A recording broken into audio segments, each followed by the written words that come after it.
माई के दुलार और बाबूजी के प्यार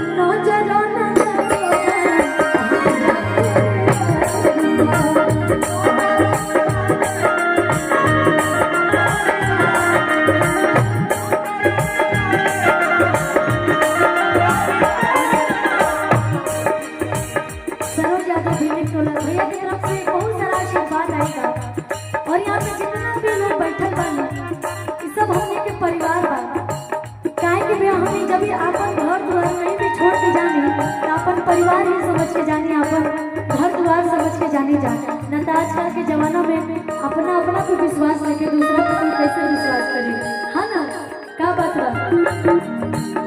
माई के दुलार बाबूजी के प्यार माई के दुलार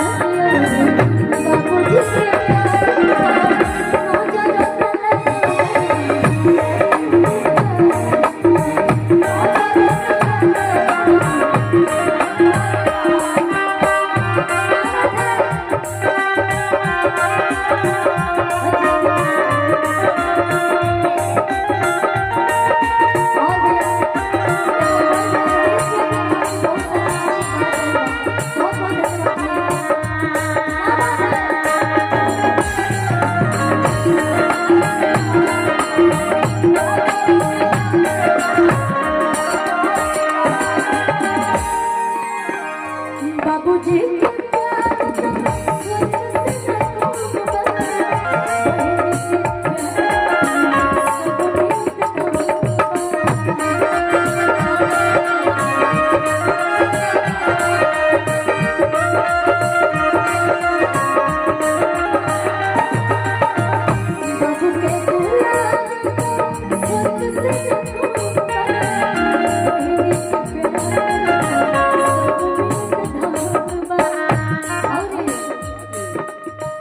दादाजी खेला बसम के लड़िया दुआर पर लेकिन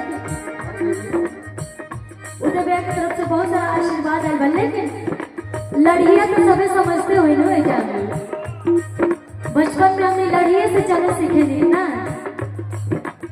और जब ऊपर जब दादाजी चाहे दादी जी चाहे मम्मी पापा जब चले के सिखावे लागे तो सबसे पहले लड़िया पे ही सिखावे लागे।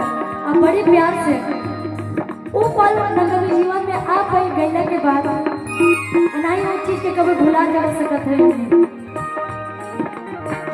दादाजी खेला बस हमके लड़िया दुआर पर दादाजी खेला बस हमके